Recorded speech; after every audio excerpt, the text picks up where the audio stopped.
Hello everyone, welcome to north east India. और हम लोग इस वीडियो में डिस्कस करेंगे आसाम कैबिनेट मीटिंग जो रिसेंटली हुआ है उसी के ऊपर में कुछ इंपॉर्टेंट करंट अफेयर्स। रिसेंटली जो आसाम कैबिनेट मीटिंग हुआ है वहाँ पे बहुत सारे करंट अफेयर्स डिस्कस किए गए हैं, बहुत सारे इंपॉर्टेंट इवेंट्स को भी डिस्कस किया गया है। तो हम लोग उसी इवेंट्स को डिस्कस करेंगे इस वीडियो में। पहले हम लोग देखेंगे क्या क्या इवेंट्स है। उसके पहले आप लोग ये किताब चेकआउट कर सकते हो, नॉर्थ ईस्ट करंट अफेयर्स, अप्रैल से जनवरी के बीच में जितने भी करंट अफेयर्स हुए हैं इस किताब में सब कुछ हम लोगों ने डिस्कस किया है। तो आप लोग इस किताब को चेकआउट कर सकते हो। पहला जो टॉपिक है वो ये है कि एक्सपांडिंग द रोल ऑफ जल मित्रस एज स्व जल मित्रस। जो जल मित्रस थे पहले उनको अभी रीब्रांड कर दिया गया है एज स्व जल मित्रस। मतलब जो जल मित्र के कर्मचारी थे उनको अभी नए तरह का एक रीब्रांड किया गया है और उन लोगों को एक नए तरह का काम भी सौंपा गया है, जैसे कि वेस्ट सेग्रीगेशन, सैनिटेशन एक्टिविटीज़, ये सब अभी जल मित्रस के जो कर्मचारी थे वो अभी कर पाएंगे। तो इसी के लिए ही उनका जो रोल है वो एनहेंस कर दिया गया है, वो रीब्रांड कर दिया गया है। मतलब कहीं पे भी साफ सफाई रखना और कहीं पे भी सैनिटेशन का जो प्रॉब्लम है उसको सॉल्व करना और अवेयरनेस भी रखना। तो इसी के लिए ही जल मित्रस का भी दो तरह से काम होगा। जल मित्र का बेसिकली काम हुआ करता था पहले, जो जल जीवन मिशन है आसाम में, जो जल मित्रस थे उनका काम था कि हर घर में पानी आया है कि नहीं वो देखना और निगरानी रखना, पानी अच्छी तरह से घर घर में आ रहा है कि नहीं। और अभी जो स्वच्छ भारत मिशन है आसाम में उसी को भी कनेक्ट कर दिया गया है जल मित्रस के साथ में, जल जीवन मिशन के अंतर्गत या और स्वच्छ भारत मिशन के अंतर्गत आप लोग यहाँ पे देख सकते हो। और उनका जो मंथली रेमुनरेशन था, ऑनोरेरियम था, वो 1000 रुपये कर दिया गया है और उनका जो परफॉर्मेंस बेस्ड इंसेंटिव था वो 500 रुपये से 2000 तक कर दिया गया है। और जो पुराने जो वाटर यूज़र कमिटीज़ थे जो यूज़ करते थे वाटर, उनके जो कमिटीज़ थे वाटर यूज़र कमिटीज़, उनको भी ट्रांसफॉर्म कर दिया गया है as water and sanitation user committee.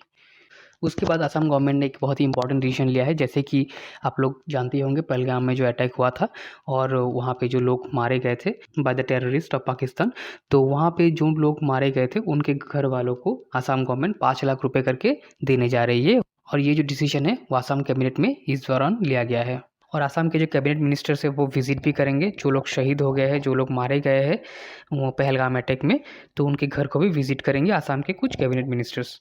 उसके बाद इंडस्ट्रीज और एम्प्लॉयमेंट को बूस्ट करने के लिए असम गवर्नमेंट ने कुछ इंसेंटिव लॉन्च किया है अंडर द IIPA 2019। इसका मतलब ये है कि industrial and investment policy of Assam 2019, उसी के अंतर्गत कुछ इंसेंटिव लॉन्च किया गया है 12 ऐसे कंपनियों के लिए जिसके साथ में असम गवर्नमेंट ने MOU यानी कि एग्रीमेंट साइन किया है एडवांटेज असम 2.0 में। इसका मतलब ये है कि अंडर द IIPA 2019 12 ऐसी कंपनियों को असम गवर्नमेंट इंसेंटिवाइज करेगी जिसके साथ में एग्रीमेंट साइन किया है असम गवर्नमेंट ने under the advantage Assam 2.0 summit. ये जो 12 कंपनीज है ये ऑल टुगेदर इन्वेस्ट करेगी 7,730 करोड़ रुपीस और जनरेट करेगी एम्प्लॉयमेंट 16,000 से भी ज़्यादा असम में। ऑब्वियसली इतना जब इन्वेस्टमेंट आ रहा है और इतनी जब एम्प्लॉयमेंट होंगे तो असम गवर्नमेंट भी उन लोगों को इंसेंटिव देगी ताकि वो लोग असम में रहे और अपना बिजनेस भी बढ़ाए। उसके बाद शिलोंग से सिलचर तक का एक हाई स्पीड कॉरिडोर बनने वाला है। ये एक सेंट्रल गवर्नमेंट फंडेड प्रोजेक्ट है और ये सेंट्रल गवर्नमेंट ने कुछ दिन पहले ही नोटिस जारी करते हुए सबको बताया है कि सिलचर से शिलोंग तक का एक हाई स्पीड कॉरिडोर बनने वाला है जिसका कॉस्ट आएगा सेंट्रल गवर्नमेंट को 22,864 करोड़। और ये जो कॉरिडोर है ये बनने वाला है टोटल 166.8 किलोमीटर्स का, जहाँ पे 22 किलोमीटर कछार डिस्ट्रिक्ट में होगा और बाकी का जो डिस्टेंस है वो मेघालय में होगा। और गुवाहाटी से सिलचर का जो जर्नी है वो 5 आवर्स तक हो जाएगा। अभी तो फिलहाल जाने में 12 घंटा लग जाता है। उसके बाद पावर सेक्टर जो है उसको बूस्ट करने के लिए असम गवर्नमेंट ने कुछ दिन पहले एक डिसीजन लिया था कि वो APDCL को 500 करोड़ रुपए सब्सिडी के रूप में या फिर उसके ऊपर इन्वेस्ट करेगी। और ये जो इन्वेस्टमेंट है स्टेट गवर्नमेंट का 500 करोड़ ये सब्सिडी के रूप में ही होगा, जैसे कि 300 करोड़ रुपए APDCL को दिया जाएगा ताकि वो टैरिफ जो है, जो रेट है, मतलब इलेक्ट्रिसिटी का जो चार्जेस है वो ना घटाए और उसको समान तल पे रखे। उसके लिए जीवन धारा और डोमेस्टिक ये कैटेगरीज के जो कंज्यूमर है उनका जो टैरिफ रेट है, उनका जो इलेक्ट्रिसिटी चार्जेस है वो ना बढ़े, इसके लिए सब्सिडी के रूप में 300 करोड़ रुपए APDCL को देगा स्टेट गवर्नमेंट। उसके बाद जो टैरिफ है उसमें सब्सिडी ताकि दिया जाए उसके लिए भी 200 करोड़ रुपए APDCL को स्टेट गवर्नमेंट देने जा रही है ताकि वो रिटेल जो टैरिफ होगा, रिटेल जो चार्जेस है वो ना बढ़ाए। प्रेजेंट का जो फाइनेंशियल ईयर है 25-26 वहाँ पे इसी के लिए ही स्टेट गवर्नमेंट ये 500 करोड़ रुपए एज ए सब्सिडी लोगों को देने जा रही है ताकि APDCL चार्जेस ना बढ़ा ले और लोगों को जो गर्मी का सीजन आ रहा है तब मुश्किल में ना पड़े लोग, क्योंकि गर्मी के सीजन में ही इलेक्ट्रिसिटी ज़्यादा कंज्यूम होता है और तभी इलेक्ट्रिसिटी के चार्जेस भी बढ़ाए जाते हैं। उसके बाद 244 करोड़ रिलीज कर दिया जाएगा। ये एक non administrative approval financial sanction है जो स्टेट गवर्नमेंट करने जा रही है, ताकि कुछ लैंड खरीदा जा सके, एक्विजिशन करेगी कुछ लैंड और वहाँ पे अपग्रेड करेगी और रिनोवेट करेगी 220 किलोवाट का एक ग्रिड स्टेशन जो AEGCL के द्वारा बनाया जाएगा सरुसजाई गुवाहाटी में। सरुसजाई जो स्टेडियम है वहाँ के सामने ही वो बनाया जाएगा एक 220 किलो वोल्ट का एक grid station, sub station basically. उसके लिए 244 करोड़ रुपीज़ लगेगा जो स्टेट गवर्नमेंट देने जा रही है AEGCL को।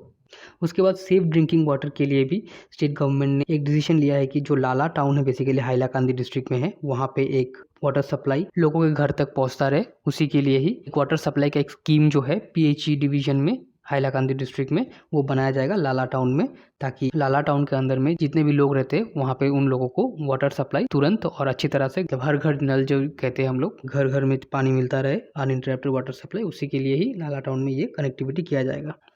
उसके बाद जो PFC ऑपरेटर्स है बेसिकली उनको विलेज लेवल एंटरप्रेन्योर्स के रूप में तब्दील किया जा रहा है। मतलब ये है कि स्टेट गवर्नमेंट में अभी ARTPS जो एक्ट है वो लागू हो चुका है और वो अच्छी तरह से स्टेट में भी स्टेबलाइज हो चुका है।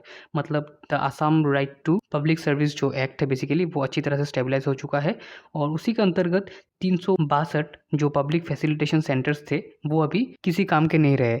मतलब स्टेट गवर्नमेंट का जो 362 पब्लिक फैसिलिटेशन सेंटर्स थे जहाँ पे पब्लिक जाके कुछ भी उनका अगर प्रॉब्लम्स था वो सॉल्व कर सकते थे स्टेट गवर्नमेंट के साथ, तो वो अभी अच्छी तरह से चल नहीं रहा है।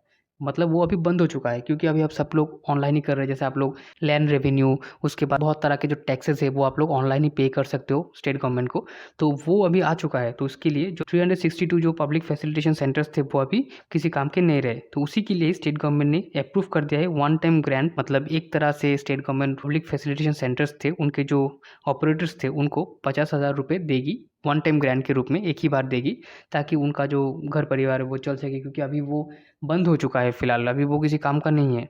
तो उसी के लिए उनको ये पैसा दिया जाएगा by the state government along with existing computer hardware. उसी के साथ साथ स्टेट गवर्नमेंट जो कंप्यूटर हार्डवेयर है वो भी देगी, ताकि पब्लिक फैसिलिटेशन सेंटर्स के जो ऑपरेटर्स थे वो विलेज लेवल एंटरप्रेन्योर्स बन पाए और वो under the common service centres.